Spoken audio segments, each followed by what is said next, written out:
Hi guys, this is Jesse from Tech Talk Africa. Welcome back once again. It's taken some time since we did the last Kotani Pay session, and today we have per se a startup founder, a tech developer, and one of the funniest guy I know. And he'll introduce himself, get to tell us what he does in the tech ecosystem and what he does to basically everyone in the industry. Hi. Hi, how are you doing? I'm good. What's your name? I'm Kirinyet Brian. First of all, I want to thank you for inviting me to this podcast. Karibu. Yes, thank you. To talk about what I love.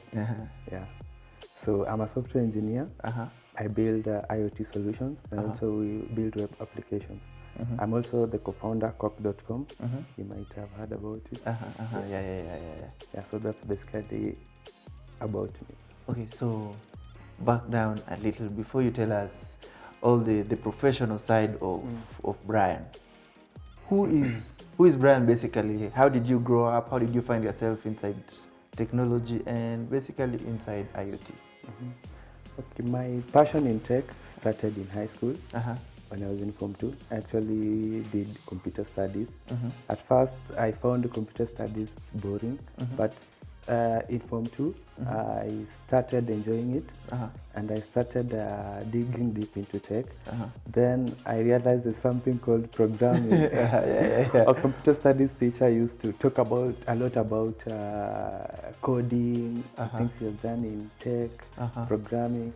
And so I started getting interested in programming. That's how I found myself in tech. It reminds me of one time I was in high school and we decided to go into the computer lab, and at that time we used to enter the computer lab once in a month. So that day we sneaked in and we just found one computer, and I guess that's how I got to love also computers in high school, because that was the one computer in school, because I was in an interior school. But anyway, that's an interesting thing. So you do some quite interesting things online. Majority of the people, before going to your bio, they get to see that you love posting memes basically, and it's not any other kind of memes. It's technological memes and software development memes and all that and all that. What made you come from the introverted side of life, coming to the social aspect of making techies online? Try have a little laugh. Can you tell us the backstory about that? Actually, what is the, Actually, I like memes. I really like memes a lot. I started posting memes on WhatsApp. Now that I'm a techie, I found that most people, WhatsApp, you have all kind of people. Not all of them are techies. So when you post a meme that is tech related, they don't really enjoy it. So at that time, I didn't use Twitter a lot. Actually, I joined Twitter in 2016. But I think I started posting a lot last year. I used to post on WhatsApp memes, but on Twitter, I didn't really post memes. I just maybe quotes and all that. Then with time, I started getting followers. Then I started posting memes. I usually save these funny images when I come across them on my TL. And when I think of a meme that matches it, I just post it. But in the beginning, I didn't really get the attention that I get now when I post. Some of the memes, no one even liked them. Understood them basically, yeah. Yeah, because at that point, maybe I was not being followed by even techies. But with time, it started growing. I started getting engagements. But I wasn't even posting for people. I was just posting for fun. I just think of a meme and I post.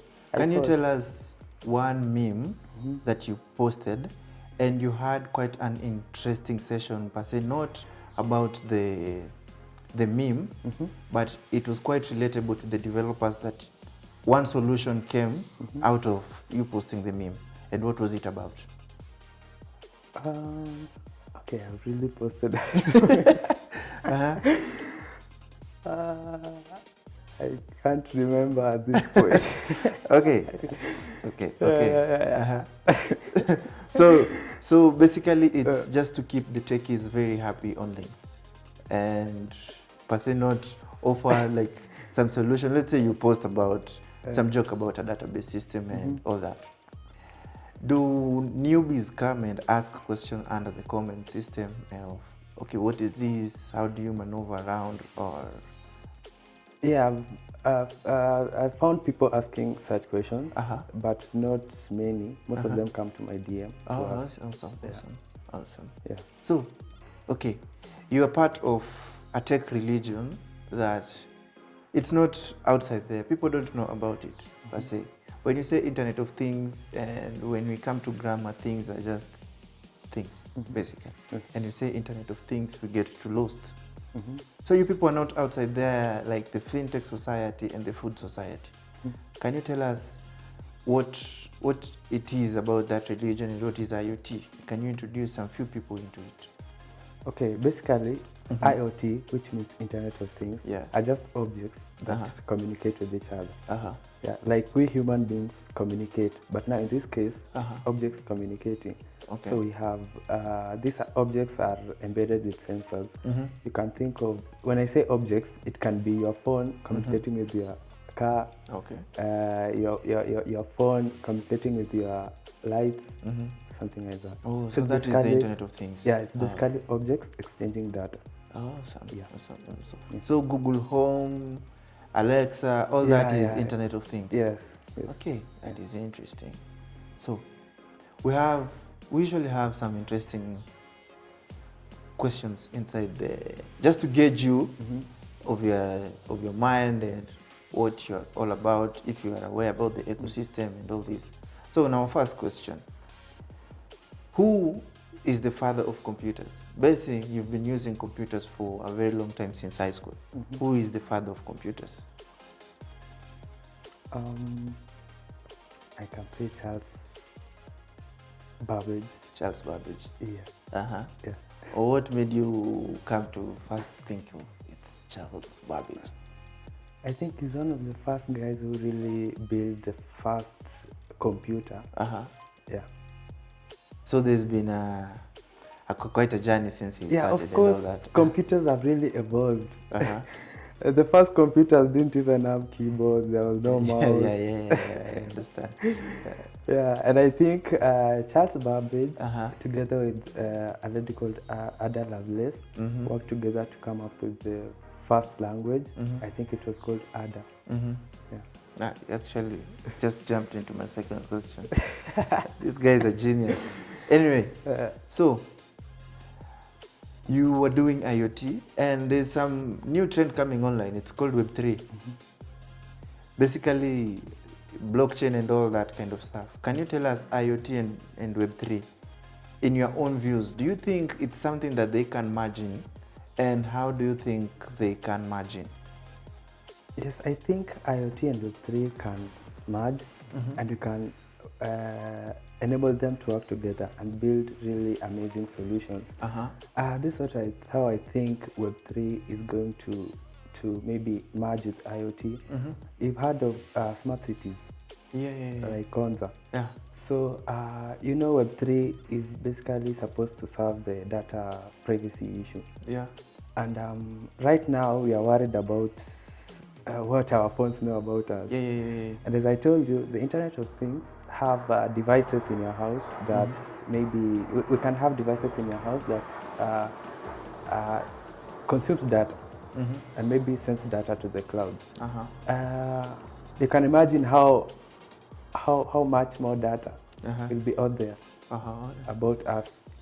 So I think there will be a need to have that data maybe in a blockchain, so that we don't have third parties accessing it and maybe using it for maybe selling it out there.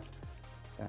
But one of the challenges with Web3 is decentralization and centralization. How will that come into place? Basically, DeFi is not fully enabled in regards to payments. How can decentralization be in IoT and data? Because data is a very essential thing. Yeah. So how will that happen? Why don't you think it can't happen? First of all, we're living in a world where things have to be controlled. Nothing is not controlled. Even all these platforms that claim to be decentralized, per se they have to a certain point that they are centralized. So there's no fully decentralization because someone has to control the information. The other day I met a startup that they're doing locks. You pay for the lock and then you go. And them themselves don't have the data to open the code when someone disappears. So what happens to that data when let's say the owner who locked the item disappeared and the backend office doesn't have the password to open? So you see, it's per se decentralized locks, but you can't use the lock when someone else is gone. You see, when they've died, they've just disappeared and all that, the office won't open the lock. So you see such things. Your asset will be rendered useless. So what will happen to data? Data is very strange. Because yesterday I read an article, and startups in Kenya in regards to data, that is prop tech, agri-tech, ed tech, and all this, they will be just something the government will have to enter into. So IoT and this, just make it clear for the audience how they can merge in with blockchain. First of all, to answer your question about, you said that Web3 is not fully decentralized. I want you to understand that I think Web3 is in its early stages, and I think it's going to evolve. I think those people who are in Web3 have a vision of having Web3 to be fully decentralized. So I think we can't conclude that, okay, maybe at the moment, okay, I'm not fully into Web3, so I might not have enough information to form an opinion. But what I think, Web3 is going to evolve until up to a point where we can have full decentralization.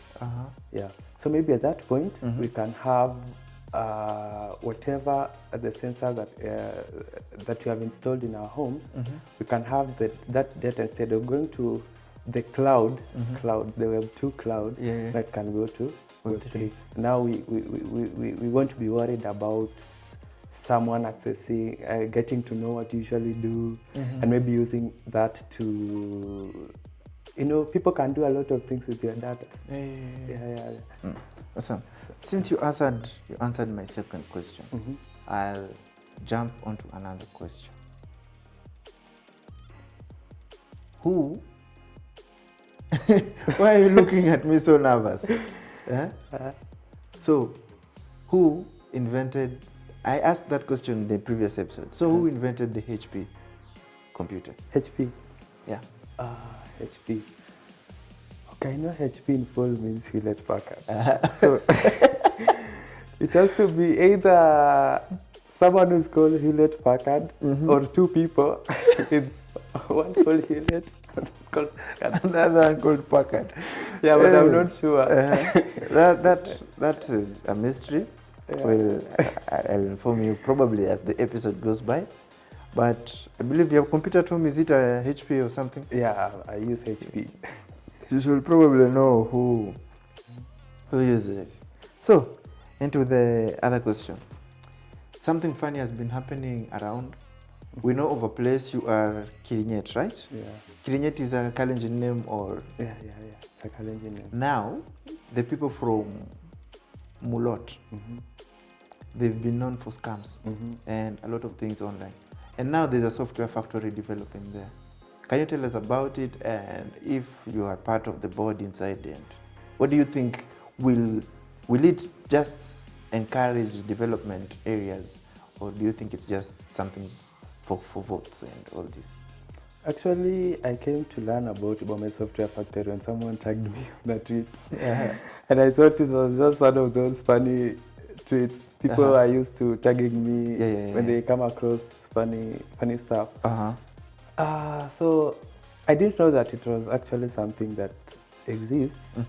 Then I kept on coming across it on my timeline until I decided to Google. Then I realized that actually the government had allocated about 100 billion for that software factory.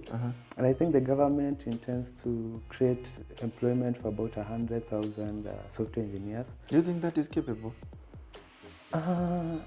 I don't know. Okay. But if it happens, I think it's a good thing. Employing 100,000 software engineers would be a step as a country. Coming from the basis of, you know, Kansas City, we don't even know how far is it. So do you think MULOT will come to life? Yeah. Things take time. Okay, so but I think it will happen. For how long have you been working on software development? I started learning to code in 2019 when I joined first year.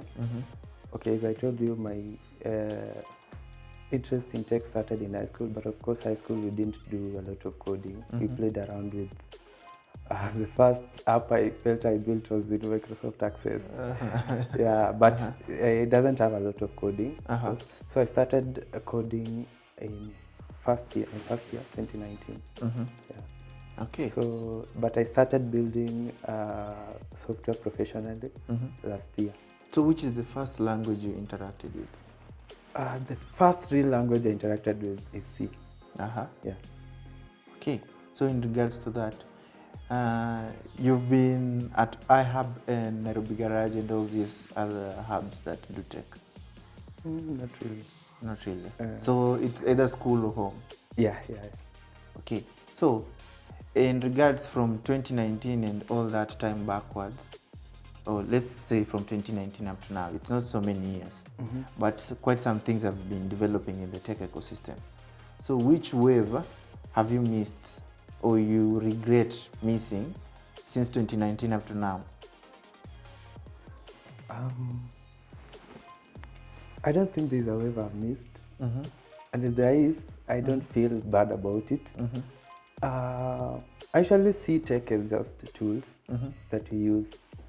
And so if that wave passed, it even means I didn't need it. I actually just, in fact, when I want to learn new tech, I don't just learn because it's a wave. I learn it because I need it. Maybe there's a problem that needs to be solved. And I feel that this tech or this language will solve my problem. So I don't regret anything at all. Yeah. So you are in the space of IoT. Yeah. IoT in Africa is not that loud, as I said, but the last funded startup was in 2020, if I'm not wrong. Yeah, 2020. It's called DECENTRALIZING. DECENTRALIZING is an Egyptian startup, and that is a pre-seed. Since then, nothing has happened, and I'm trying to think what might be the problem. Do you think your tech is revolutionary, or do you think IoT startups are just doing bare minimum in the ecosystem? Basing you are an engineer of IoT. I think there's a lag because maybe most people don't understand what actually IoT is. And you know, when someone funds a startup, they believe that it's going somewhere, right? And maybe I can say most VCs in Africa maybe I don't believe really in IoT. Yeah. So maybe they're reluctant to fund. Maybe they're just waiting to see how IoT will do before they jump in. Yeah. Okay. But a lot of VCs, they're going for the ROI, return on investment. What does IoT return as an investment apart from that? Returns in terms of money? In any other way. Because for finance, finance is money. Yeah. For food, probably also it's money. What is the ROI for data or Internet of Things? Okay, this data, we take this data. Okay, depends what kind of solution are you building. And of course, yes, IoT relies a lot on data, so that we can even enable businesses to make solutions. Not only businesses, IoT can be used, as I said, even at homes. And so I don't think data is we can categorize it as an ROI. The solutions that you sell brings money, right? Yeah. So that's where the money comes in, depending on the kind of solution. So it's not about the data, it's about the solution that you sell to someone. Okay, so which is the greatest IoT development you've seen in Kenya? Because I think for quite some time back, then we had a locust infestation, and there were rumors we're going to use IoT and computerized things to chase away locusts and all that, blah, blah, blah. So what do you think? Or what is the greatest IoT thing that has happened in Kenya? I will talk about one company. I think you might know about it, called Numeral IoT. I think they are doing amazing things. If you can look up what they are doing, they are doing great things. Yeah, I saw them on LinkedIn, but never quite had an in-depth. Yeah, but I think they're doing it's one nice of the thing. top IoT companies. Yeah. Awesome. So as I said, IoT is still at its early stages, and that's why maybe they are not getting funding. People still don't really think that IoT is something. Yeah, but it's something. Wow. Yeah. Okay. So you've heard from the horse's mouth basically what IoT is and who basically Brian is behind all the tech memes that you get to see. And he's quite an interesting person. He has quite some interesting views about the space that he develops as an engineer. And he believes that that space is going to some places and quite to be going and to be doing some interesting things. So, as an engineer, we want to know, are you a chronological person or are you an algorithmic person? Can you break it down a bit? By chronological means there's a time feed. And algorithmic, it means it's machine bred. There's something behind and all that. You are a computer software engineer. Me, I just talk tech, basically.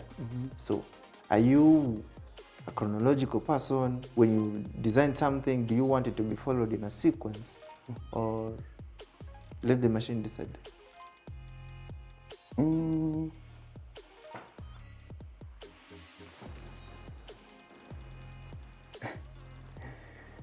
You think about that. When you say to let the machine think about it,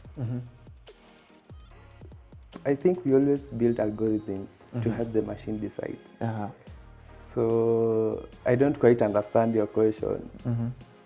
So you basically, you as a person, do you lean on the chronological side of 1, 2, 3, 4, or on the algorithmic person of 1, 10, 5, 6, 7, 8, then go back to 1? Now I get you. I'm a chronological person. Why is that? I'll give you an example. Most of the time, and I think it's one of my, let's say, something I'm still struggling with. I usually do things in a linear manner. To mean, I can't go to something else without completing. Okay. So I really, even if it takes days, and I know that the 5th step is easier than this 3rd step, I'd rather struggle with this 3rd step before moving to the next. Because if I move to the next, I won't really concentrate on that next. I'll be thinking about the one that I left. You left. Yeah, so I like doing things in a chronological manner. Okay. Is that Yeah. Is it's that an answer. what you're That is basically you. I don't know, Yeah. but that is basically you. So, given a chance to persecute one technological thing that has ever existed, what will it be? You just take it out of the system and then you're done. You say this is killed by Brian and that is fine. In technology, what will that be? Anything to do with robots. Recently, I got interested in AI, so I really love to just get any robot and start working on it and understand how the robots work, the brain of the robot, and such like stuff. So, you've answered some question that is quite ahead. So, in regards to persecution, like terminate something, what will you terminate in the ecosystem, per se, or in the technological wave? What thing don't you like about technology? I can't think of it. So you I basically actually try to see beauty in every tech because every tech that comes, and there's a reason why it's there.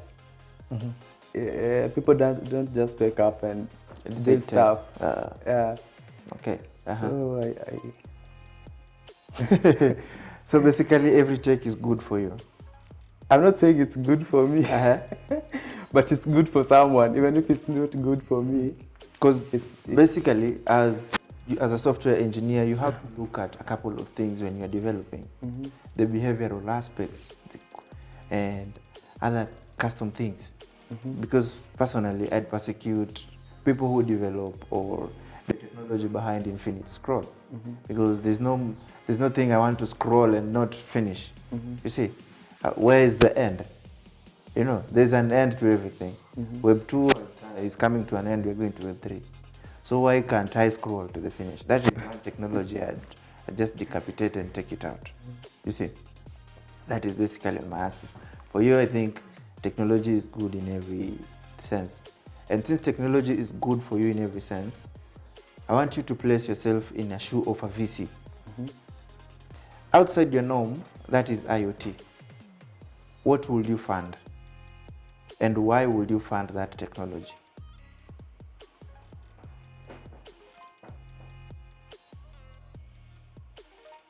I can't think of a specific, say, startup, but if I was a VC, I'd definitely fund any startup that is driven by AI or IoT, for sure. Outside IoT and outside that AI thing, yeah. Not in tech. No, or it can be tech, but not IoT. Not yeah, basically that. Maybe Web 3. Any startup that is in Web 3. Yeah. That is in regards to finance or? Yeah, I think I'd fund a startup that deals with smart contracts. I find smart this for a fact. But you know, Web 3, there's something called trustless. Yeah, it's trustless. I don't have to trust someone specific because there are things that have been put in place that can ensure that an agreement is adhered to. So basically, guys, you've heard about Brian, you've heard who will choose as a VC, who will choose in everything as per who he is, and some interesting things about him as a person who develops IoT stuff and has a startup known as Quaco that is basically a property listing startup for students, if I'm not wrong. Yeah. So you can go check it out, support a fellow brother and do all that. So Brian, I had a question. And this question, I don't want you to just picture any other scenario.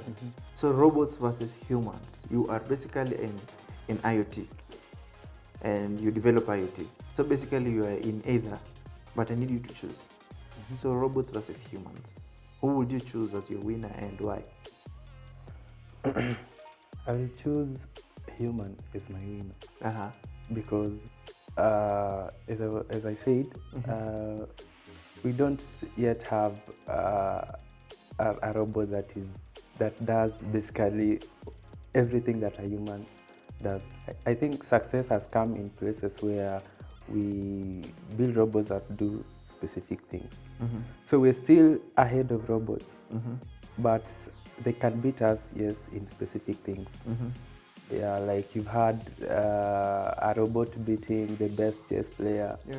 Yeah, such like. So I still think humans are the winners, but there is an hypothetical time called singularity that is believed to be around 2030, 2040. That it's the AI engineers believe that is the time when there will be explosion of intelligence, whereby AI will surpass human intelligence. So at that point, maybe that's when we can say it's the robot's time. Yes. Okay, I love an interesting series. It's called Love, I think, Robots and Death, or Love, Death and Robots. I'm not so sure of the chronological name of it, but it's quite an interesting one, and it's always the robots for me there. But anyway, guys, this has been Tech Talk Africa. We've been having a conversation with Brian, such an interesting person. Go check him out, go follow him. Has some quite interesting memes that he shares for the tech community. Basically, he makes the tech community laugh, and there's nothing good like that, making your community laugh. As much as he develops things and makes the community better through IoT, that is the funny side of Brian. It's been an interesting session. You guys be sure to follow us on TikTok, Instagram, Twitter, and definitely subscribe on YouTube. By the next time you get to see, everything will be new and possibly very interesting. Thank you for you guys. This is Jesse.